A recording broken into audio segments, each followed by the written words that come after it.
Welcome to today's stories. Today we'll have two stories about terrifying encounters with aliens. If you like these stories, please make sure. The Silent Harvest.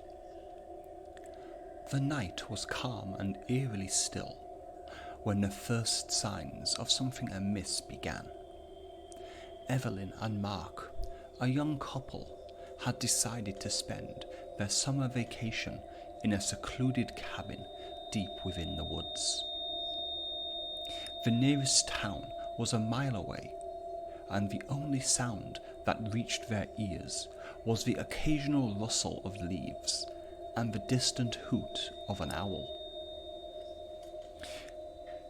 It started as a strange, distant hum.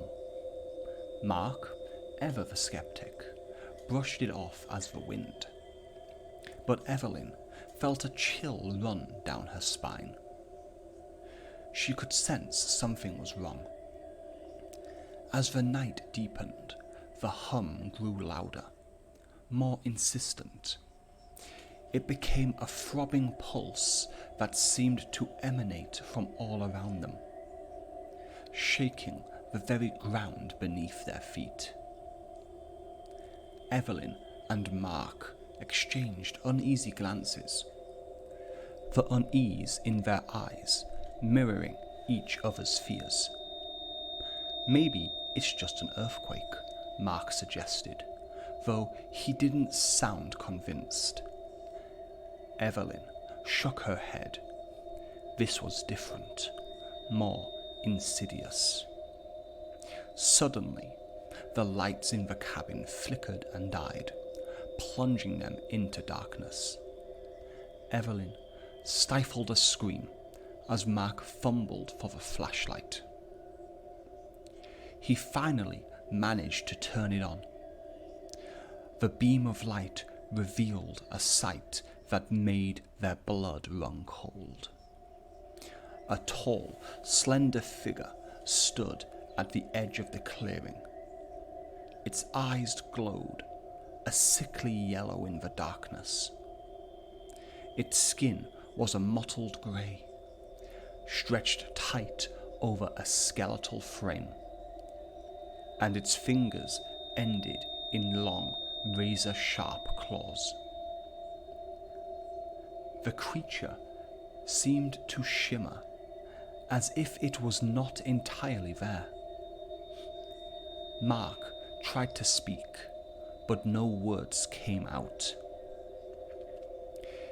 He grabbed Evelyn's hand, pulling her towards the door, but the creature moved with blinding speed, blocking their escape. It emitted a low, guttural growl, a sound that seemed to vibrate through their very bones. Evelyn's mind raced. She had read stories about extraterrestrial beings, about abductions and experiments, but she had never truly believed them.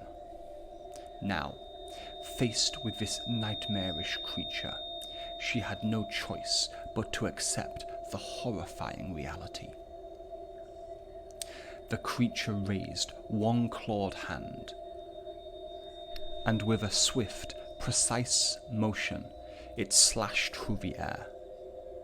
Mark fell to the ground, clutching his chest, blood pooling beneath him. Evelyn screamed, but the sound was swallowed by the darkness.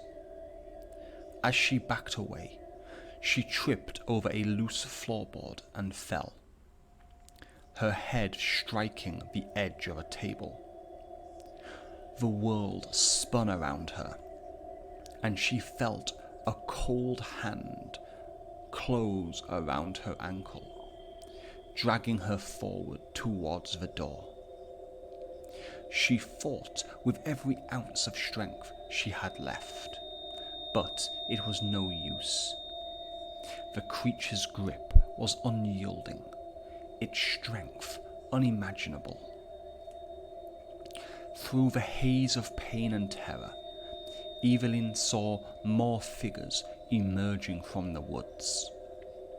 They surrounded the cabin, their eyes glowing in the darkness, their bodies moving with an eerie, fluid grace. She realized, with dawning horror, that they were not here to kill her. They were here to take her. As the darkness closed in, Evelyn felt herself being lifted off the ground, carried away into the night. The last thing she saw before she lost consciousness was the cabin, now a distant speck, and the stars above, cold and indifferent. When Evelyn awoke, she was no longer in the woods. She was strapped to a cold metal table, bright lights shining down on her. The air was filled with a strange metallic scent, and she could hear the low hum of machinery. She turned her head, and her heart sank. The creatures were there, their eyes fixed on her with a clinical detachment. They spoke in a language she couldn't understand, their voices a series of clicks and hisses. One of them approached her, holding a gleaming silver instrument. Evelyn's mind screamed in terror, but her body refused to move. She was paralyzed, helpless, as the creature lowered the instrument towards her. The last thing she felt was a sharp, searing pain, and then, mercifully, darkness.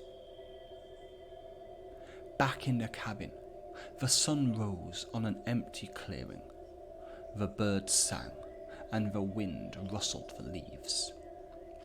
There was no sign of Evelyn or Mark.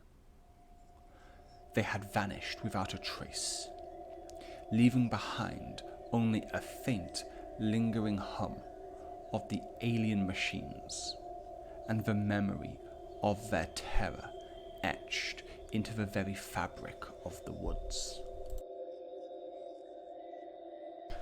The Watchers in the Woods. Deep in the heart of the forest, a small town thrived in ignorance. Legends of strange lights and missing hikers whispered through the community, but most brushed them aside. Until Sarah and Jake arrived for their weekend getaway, seeking adventure and solitude. On the first night, they set up camp, the crackling fire illuminating the darkness around them, as they shared stories and roasted marshmallows. Sarah noticed something odd, a flickering light in the distance, weaving through the trees. She pointed it out to Jake, who laughed it off. "Probably just some kids messing around," he said. But Sarah felt a knot of unease tighten in her stomach. That night, sleep eluded them.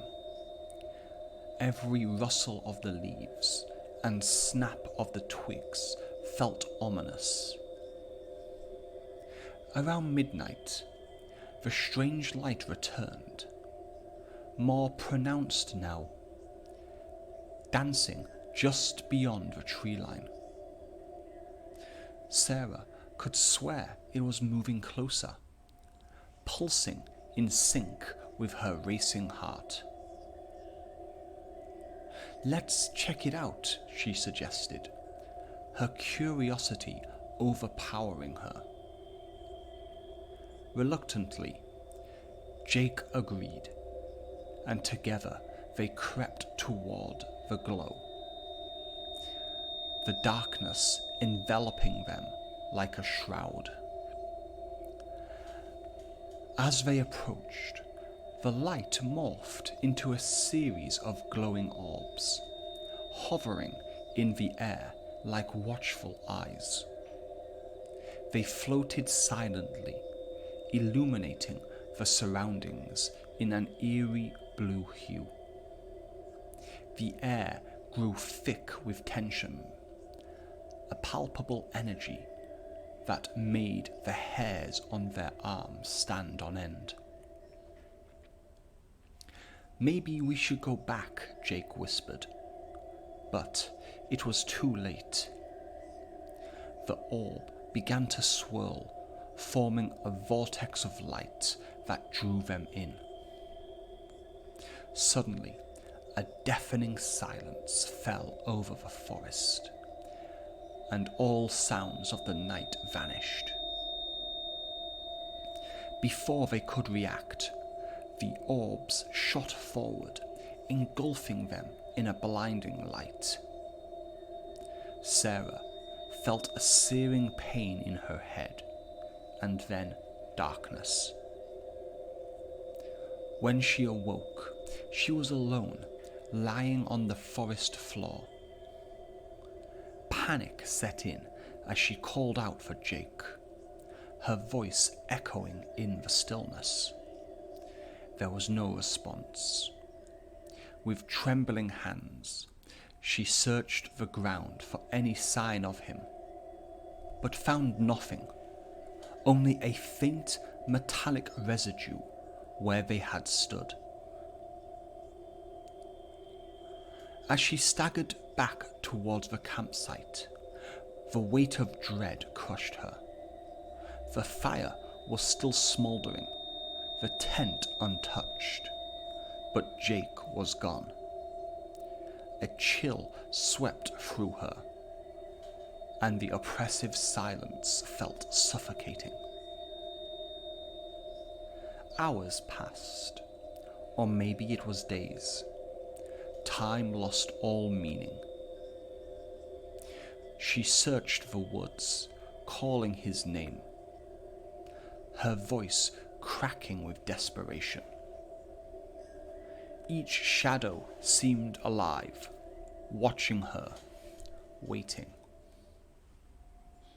Finally, just as hope began to fade, she stumbled upon a clearing.